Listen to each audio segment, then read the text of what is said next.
Welcome to The Pickup.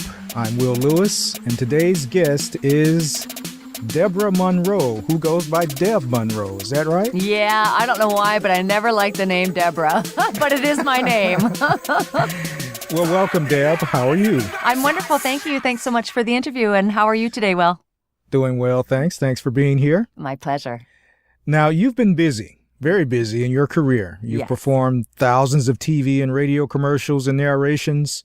You've booked on popular animated projects like Dragon Ball Z and even spent some time as a broadcaster. Well, I just have to clarify, there's three Dragon Balls. There's Dragon Ball, Dragon Ball GT, and Dragon Ball Z. Now, we want to be Dragon Ball Z, but Dragon Ball Z never got brought to Canada. So we never had the opportunity to voice it. And the character that I specifically do wasn't in Z. It was in, so it's more for the little kids. Basically, Dragon Ball Z was for the adults and the older kids, and Dragon Ball was for the younger ones. Yeah. You see, I've never gotten into Dragon Ball, so I didn't know that. Oh I my, didn't know that's a there was popular one. Probably my Now- most popular. What's the Dragon Ball GT? Now, GT is for the adults as well, so it's them all grown up. Which is very Okay. similar to Dragon Ball Z, but it's not the same characters. Basically, Dragon Ball GT is the characters from Dragon Ball grown up, and Dragon Ball Z has different characters as well as some of those original characters. Okay. So did you voice the same character in Dragon Ball that you did in Dragon Ball Z GT? Yes, I did, yeah. Oh, so you played the little you and the grown-up you. Yep, pretty much. Okay. All right. Thanks for clarifying that. Yeah, of course. So after all that, why don't you tell us, how did you get your start in voice acting? You know what? It's interesting because I always wanted to be an actor. I used to cry, and probably still do. I cry at the award shows for whatever reason. I believe that all actors, not all, but most, are looking for appreciation in their lives. That's why they are drawn to acting. And I think for me, just them getting that notoriety for that moment and their heartfelt speeches and stuff just always brought me to tears. And so I just watched TV so much. I was an only child, and I felt that TV was my sister and my brother, sometimes my dad, because I didn't have one at the time. And so I really lived inside that TV and always wanted to be in it. But then I became a mom at the age of 16. And realized I had to get a real job because acting wasn't going to pay for my way through being a mom. And my mom found an article for a broadcasting course. And I was like, wow, I never thought of that. Hey, why not? What better do I have to do? So I took the broadcasting course, and I actually graduated one of the top of my class. I got 7 job offers out of school for a whopping $1,000 a month. And all of them you had to move away for the job. So I moved away from home at the age of, I guess, 19 is when I left and started my career. But the on-air stuff wasn't as fun as I thought it would be. So I actually got fired at my job because when you're in school doing broadcasting and you get to create your own show, I wrote my show, I wrote the commercials, I saw people walking by my window, I would voice the show to them, I would have lots of fun. When I got into the real world of on air, it was 4 white walls and no window into the world. And there was no internet yet. And there was phone calls, but that was for swap and shop. And, so you didn't get the interaction you get now. So I was very uncomfortable. And I had my babysitter not show up on me twice in a row and within a week's time. And so I had to bring my 2-year-old into the booth with me because you're live. You can't just call in sick. And that was strike 2. And then I was doing in Canada here, we have something very popular called curling. And I was doing a curling event, which is very heavily contented with advertising and specific timing and things like that. And I put the wrong commercial in at the wrong time, and my mic was on. And I said, oh, shit. And I got fired. So I've always wanted to go back on air and go, shit. Because times have changed. I could be on air now easily because of all the interaction we get. But I had a hard time not getting feedback. That was really hard for me. And that eventually launched me into, I always loved voicing scripts though. Anything with a script, commercials I was really good at and I enjoyed them. But when you're on air, that's just part of your salary package. There is no extra funding for it. And there really wasn't an industry that I knew of in commercials. And so eventually when digital technology took over, I got on board quite early and got my own home studio together and just started doing my own thing. Okay. Now, you mentioned that you graduated in the top of your class. Is that right? Yes, I did. And What was I your just found major? that out recently, actually. Oh, you did? Yeah. Oh, okay. I didn't Now, know, but I guess I was one of the only persons who got job offers out of school. now, what was your major again? Well, now that would not be a degree, it would be a diploma. So I was in community college for broadcasting. So it was all around. We learned copywriting, we learned a little bit of engineering, and then just on air and commercials. Yeah. Okay, so what lessons from those college years, both in and out of the classroom, do you think have helped you in your voiceover career? It's interesting. It's a great question because there's two major things that in all the training I've taken since then for voice acting and film and the other kind of acting lessons that I've taken, no one ever taught me about the client. But in broadcasting, they taught you about the client first, client and breathing. So the two things that I really took from that were learning breath control, which has become a major part of my career and has helped me in my singing aspect that I'm taking on now, and really caring about the client, because you hear so much of, this is crap copy and, oh, they're not paying me enough. And don't get me wrong, I understand all those aspects, but I really respect the fact that they're paying me to sit in my jammies at home and voice for them. I love the client, and there are some nasty clients out there, but I still love them. I love people in general, so I find the positive spin in that. So I'm really grateful for my broadcast training to help me understand the client's point of view instead of just my own. Mm-hmm. More a business sort of component than the technical stuff. Yeah, absolutely. And how to be a good human being and respect what they're doing and not judge them, Right.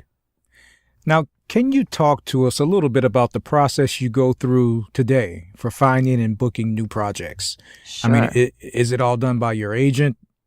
I wish. So I have a few agents. That's the nice thing about being an at-home online talent, is that you do have the option to have several agents. And they do give me substantial auditions. I would love to say that I book them all the time, but I don't. I don't book as much through my agent as I would like. I book more through my local agents than I do my online agents. And it's frustrating because, I think I'm good enough, but it's a big, big, vast pool of talent now that we're choosing from. And I'm going against the top in my field, period. So, I still stand out. I still get shortlisted, but I don't always book through them as much. So if I was to rely on my agent for money, I'd be broke. Mm-hmm. And so I was very fortunate that I've always been an aggressive, I'm a very nice, kind, aggressive person. I don't believe in sitting around wishing for things. I make them happen, and that's how I've based my career. So I didn't wait and ask permission. I always just looked and found. And so from the beginning of my career, I've always found my own way in, my own clients via at the time when I started, it would have been in-person demo drop-offs or phone calls. And then eventually, as internet grew, it became a lot of the pay-to-plays. And the pay-to-plays, I was on board in the beginning of the pay-to-plays, so I had a real advantage point there because the competition was nowhere near as extreme. The rates were fairly decent because we weren't lowballing at that time. And so it was a lot easier to book regular clients. And out of that, I drew, 10 years worth of clients. And I didn't have to what I call schlep. But I'm finding in the last little while, you get to a point where people don't realize, but a client will get saturated with your voice. They need to make changes. No matter how good you are, it has nothing to do with a personal thing about whether you're good or not. It's the fact that they've got to change with the times and they've got to revamp and rebrand. And so you'll lose long-term clients. You can't rely on any one client for life. So you should always be looking for the next step ahead. So I kind of got to a point where I knew better, but I was getting so much work all the time, I didn't have to ever look for it. People were finding me, but then I stopped doing the pay-to-plays. I stay on them more for my students' sake because I'm also a coach.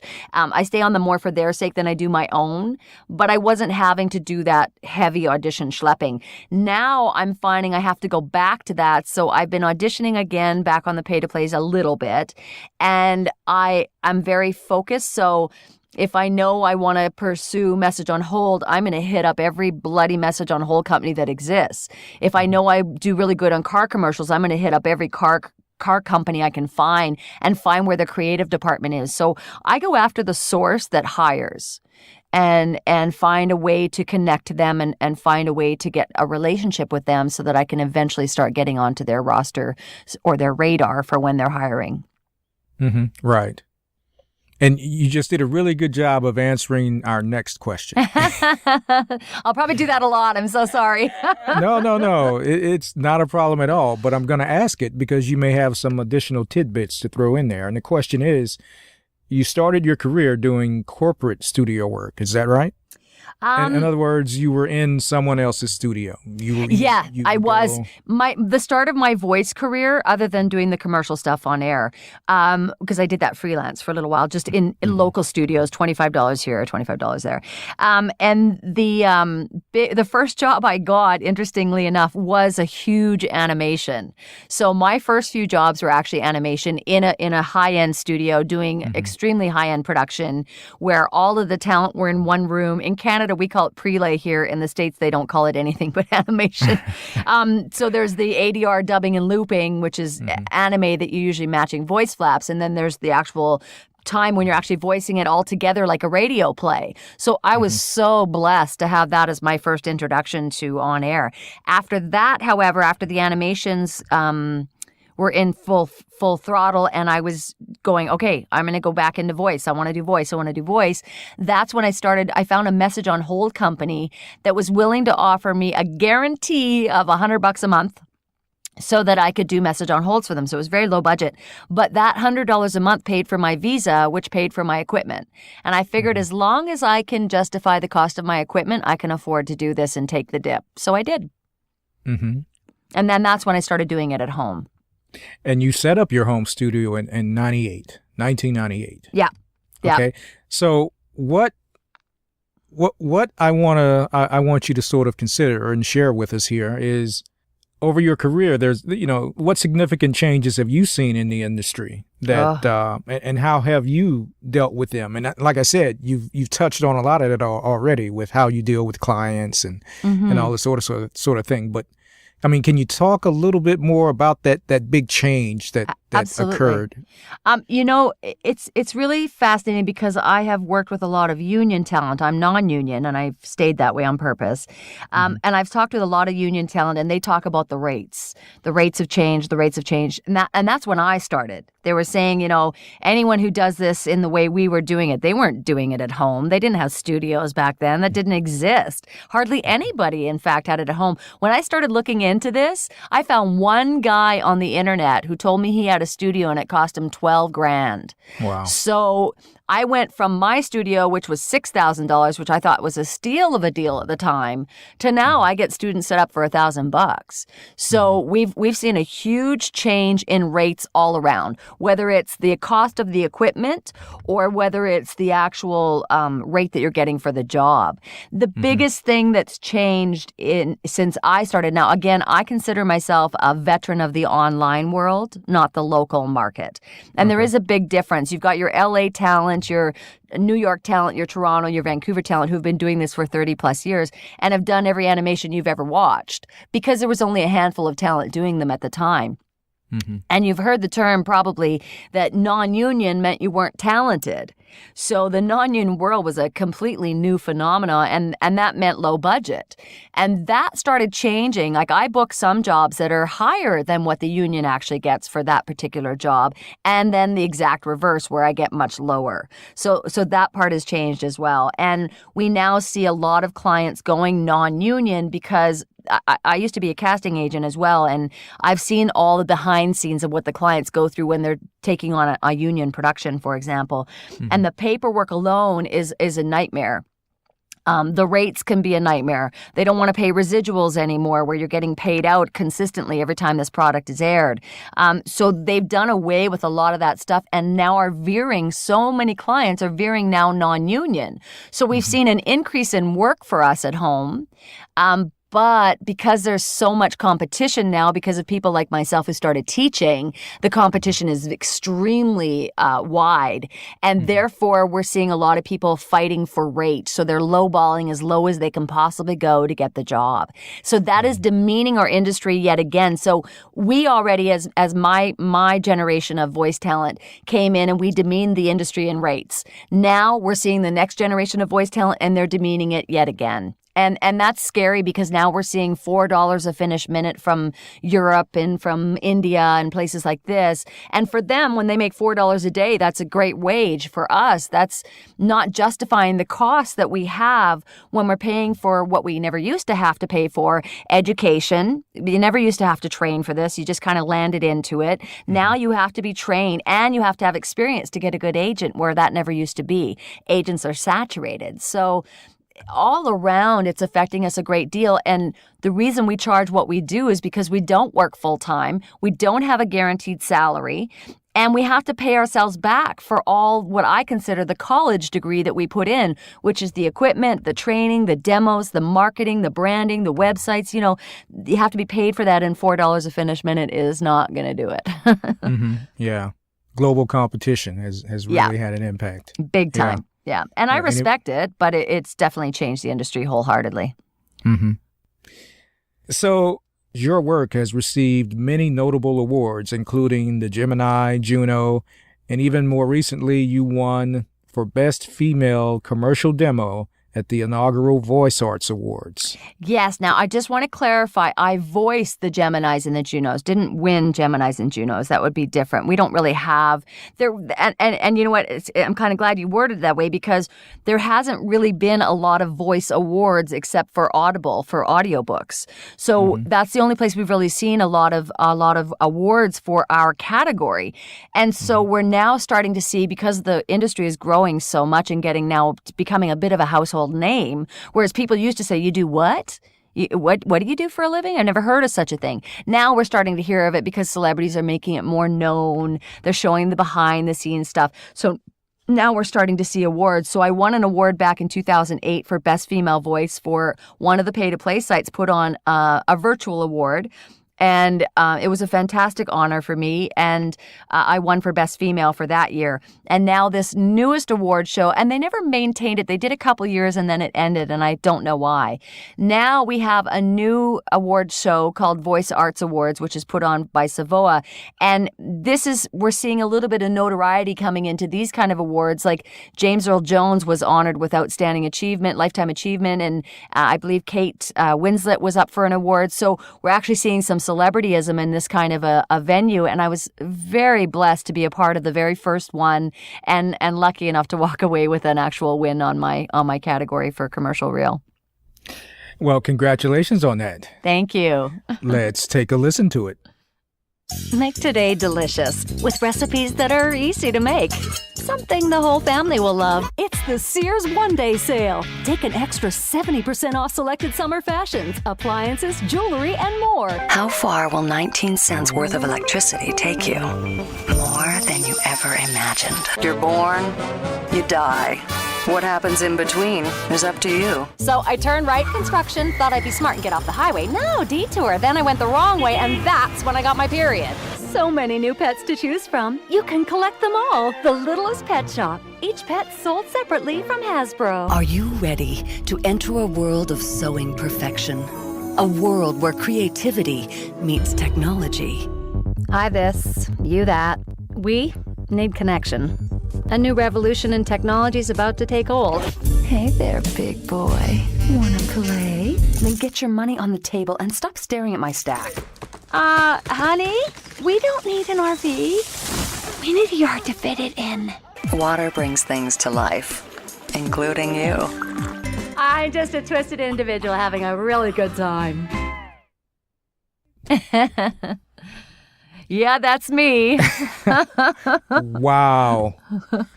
Yeah. And, I believe a lot of the reason that will win an award is not just because I'm uber talented or any of those things, which I like to think I'm talented or what am I doing here, but I was very crafty in the content. I was very crafty in the scripts that I chose.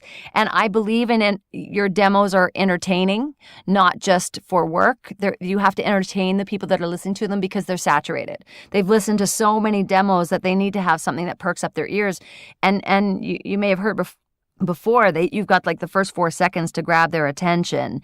In my particular demo, what I wanted to do was entertain them, so that's why there's so much humor in it. But what you should walk away with from my demo is A, seeing that there's variety in my abilities to bring out personalities, but B, that you know who I am after listening to it. You get a glimpse into my persona. And I think that's the most important part. Yeah, and just to piggyback on that, a couple of things I noticed, that each clip was about 7-8 seconds long at the most. Mm-hmm. And you had a variety of products, characters, and branding, music, and even transitions. I caught different transitions between your clips. Yeah. And did I leave anything out? What was your strategy for putting that demo together? You want to be able to showcase that. You want people to walk away going, was that you? Was that all you? That's one of the biggest comments, I think, or compliments you can get when you produce a demo. Different characters. Yeah, and that's exactly how I look at them. It might be a commercial reel, but to me, they're all different characters. What I do with my commercial characters, though, is instead of giving them chipmunk teeth and funny voices, what I do with them is I give them different professions. So I've got my mom, who is my craft spot in the beginning. I've got the more me, who's the girl who got her period during traffic. You find different personas. You've got the girl who's a teacher. You've got the hockey mom, hockey player. You got the hockey mom, exactly. You've got the girl who's a sultry sex kitten. And for women, it's a lot different than men because men can go wherever they want to. With women, you have to be more careful because if I go too sultry, 80% of the buying power is women. So I'm going to piss off a woman, and I can't do that. I have to keep it to a place that's approachable and non-threatening to their husbands, or they're going to say, no, you're not shopping there, because they assume that girl's going to be there. And it's just a natural insecurity in women. And women are also categorized to be the mom, the girl next door, the teacher, the sultry sex kitten.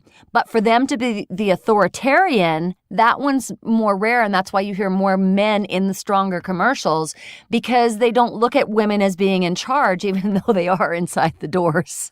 Right. They don't look at it that way. They want them to have that persona still. So where I get to use my authoritarian style, which I feel I'm very strong in, is my narration stuff. Because the narration, you are the expert. In commercial, you experience the product. You've experienced the style, the life, you're in the moment of it, as opposed to you're in charge of it. So if I can sort of paraphrase here, maybe commercial work is more visceral and narration work is more, I don't want to say cerebral, but I'm at a loss for another word. Yeah, right now. it is. It's the thing about the narration versus the commercial, predominantly to me, is that the person has to be in charge because they have to grab your attention and maintain it. Whereas with commercials, we've got music and sound effects and visuals that help describe the story. With narration, there's just you. There's not usually a lot of audio enhancements that go with the narration. Therefore, and another thing that I look at with narration, I try to use my sultry sides a little bit depending on what the project is. If I know I'm doing it for Wemyss or for the Cat Hauler 5000, I know it's predominantly men listening to my read. And what works for men is sexuality. That's what works for most men. So if I add a little bit of playfulness in my read, where it's borderline not threatening to the woman, but still engaging to her, the men want to know what I look like. Therefore, they're finally listening to the module they're supposed to be listening to. Because, I mean, let's face it, a lot of narration and training modules and things like that, the people that are in there listening to it, they don't want to be there. They know the stuff. They don't want to take the homework. They don't want to do the test. They don't want to do any of that stuff. So you have to learn how to be still a storyteller, but be the expert at the same time. Interesting. Yeah. So you have to sprinkle a little bit, as you mentioned, sprinkle a little sultriness. Exactly. On e-learning, because we're talking about e-learning narration. Yeah, and I won't always do that, but that's one of the choices I make. Or I might add a little more conversational playfulness to it, or I might get a little more serious depending on what it is. Right. You know, I Right. voice for Pfaff sewing machines, and it's a phenomenal visual. The visuals are incredible on it, and they wanted somewhat sultry or what I consider sci-fi. So it sounds like this: Pfaff, the creative experience. Now, who the heck would ever think you're going to go to that degree for a sewing machine? You'd think it'd be mom. But because of the visuals they paint with it, it's like it makes total sense. So it really does depend on the project at hand. But I always try to sprinkle it with something because you do have to stand out. But now, you just mentioned that if you go too sultry, Yeah. you know, the female demographic might get, you know, a little put off by that. So how do you pull that off with the with the sewing machine narration? Well, with the sewing machine one, I think more sci-fi than sultry, even though it comes across as sultry. When you see the visuals, it's very powerful. It actually works really well. I debated it. I was like, really? Are you sure? I was positive they were so wrong. But the bottom line is you're a puppet on the string in here. Your job is to do what you're told.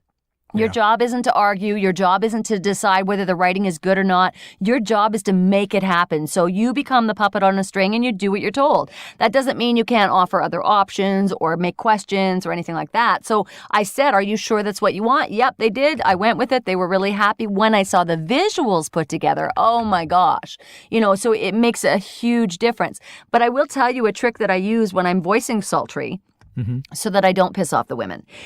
What I imagine, so let's say I'm voicing for a truck and I'm going to use a little more sultry edge, because if I just go rough, they're going to hire a man. They don't want a rough woman selling you a truck. They really don't. So I'm going to go a little more sultry for the man, but I imagine his wife sitting right beside him. So I direct my conversation to him in my sultry way, but I imagine her right there. So I'm flirting with her too. So it has a more safe place to be. Right. Interesting. Yeah, and I'll tell you, just as a side, there was another spot I did way in the beginning of my career where they wanted it very flat. And for me, I was trained theater broadcast, so over the top was what I knew. I didn't know how to bring it down to a real film level. And they basically wanted more of a film level where you kind of throw it away. And the line was just swish, squish, and recycle your empty milk containers and show everyone you have a crush on Alberta. And I went into this nice smiley voice. And the guy's like, no, can you give me less? So I gave him less. And he's like, no, that's not enough. Give me less even again and again and again and again. And I was like so scared that I was going to lose this client that I decided to go really sarcastic. And I went like this: just swish, squish, and recycle your empty milk containers and show everyone you have a crush on Alberta. And that's all I did. And he's like, perfect. And I'm like, no. No, you're not keeping that. And he's like, no, that's exactly what I want. And I argued it. I was like, no, that was not, like, there was nothing there. That's not the right spot. But when it came to the visuals, so this is where the element of TV versus radio is a completely different world. When it became to the visuals, oh my gosh, one of the best commercials to date that I've ever done. Really? Yeah. So I learned how to stop questioning the clients early in my career and just trust that it doesn't matter whether they're right or not anyway. But I need to trust that they know what they want for their spot and they're allowed. And that makes because it unique. they see all the puzzle pieces. Exactly. And by the time they get to us, they're in a good mood because they've done all the visuals already. So they do know what they're talking about because they have that background in it. Right. Very interesting. Well, Deb, if you're not having a whole lot of fun yet, hold on to your boots because we've got a free association game for you. Oh, okay. That we want to play. So Awesome. I'm going to give you a word or phrase, and we want you to respond as quickly as possible. We'll go through these pretty briskly. Okay. Are you ready? I'm ready. Take a deep breath. I always enjoy. People. I can't stand it when. People don't tell the truth. One of my favorite movies of all time is. Pirates of the Caribbean. Which version? The first one. I'd rather prepare a tax return than have to. Oh my gosh. Work on a full-time job. The one moment I wish I could relive is. Oh, probably my young childhood as a teen runaway. One person from my past who I wish I was still friends with is... When I was a teen runaway, there was a fellow who, his name is Todd, and he saved my life out here in Toronto. I ran away to Toronto, and I've never been able to find him since. He was another runaway? Him. No, he wasn't. He was just happened to be he was hosting a party that I went and hung out at and fell asleep for 3 days at his house, being a little too wasted. And he just took me in like a brother. He was amazing, and I've always wanted to thank him. Todd, if you're out there, that's for you. Yeah, absolutely. If I could no longer be a voice actor, I would be... a talk show host for sure. One thing I know today that I wish I'd known 10 years ago is... how to tell the truth. Oh, 10 years ago? 10 years ago. Okay, hang on. I got to rechange that one. How to have had true love. 10 years ago. And the one you mentioned earlier was from how long ago? Oh, that'd be from my teen years. Okay. Yeah. My children would be surprised to know that I... Wow. There's almost nothing they don't know about me. Wow. I don't know that there's anything that they don't know about me. I'm the most open book that exists. Did they know that you fell asleep for 3 days at a party when you were a teenager? Yes, they know everything. Like, there is nothing they don't know. Okay, so we'll pass on that one. Yeah, isn't that interesting? I don't know that there's anything they don't know. Open book. Yeah, 100%. If 3,000 years into the future, one of your descendants discovered a 30-second segment of this interview, which part would you want it to be?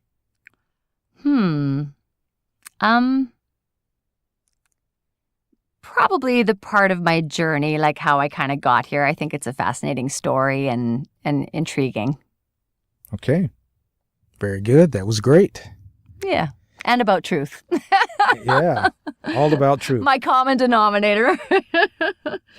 Okay, so tell us about the one project you're working on right now that is the most exciting to you. You know what? It's complete right now, but I'm really excited to see it. I haven't been able to see the product yet, which is a talking mirror. It's a Disney, or it's a talking princess mirror. It's actually not Disney, but it's the Disney princesses. It's amazing. They can actually use the princesses and not be Disney. It blows me away. But this is a talking mirror that little girls will press, and the mirror will talk back to you, and it's my voice. I'm so excited to see. I've always wanted to be a talking toy, so the fact that it's for little kids is just even better for me. Now, how many phrases does the mirror have? Oh my gosh. Well, several hundreds, because I've voiced it over 5 different sessions.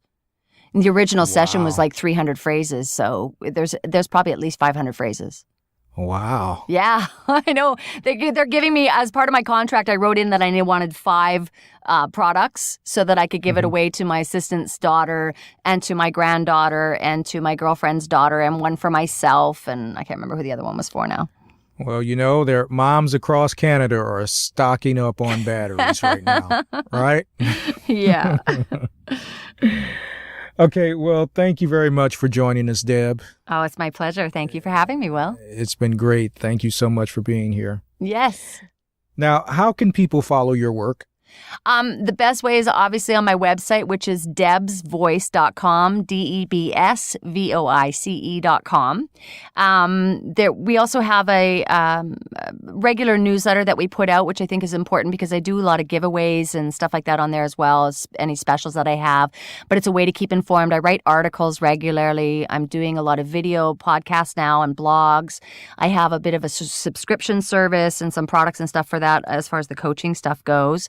But all my work that I do auditorially, I don't promote it a lot. I don't know why. I'm doing my best to try and remember to do that on my websites because I forget people want to know. I'm not really a braggart. I more market because of my coaching than because I want everybody to know what I'm doing or not doing. But there's certain projects that I get really proud of that I will have my assistant post on my social media accounts and stuff like that. So predominantly, I would say my website, just so that it's regular. Okay. And as a follow-up there, for those who might be interested in your coaching class online, what can you tell them? Well, I have, first of all, I want you to know that picking a coach is a very important task, and you need to find someone who truly cares about your results and can help you go forward.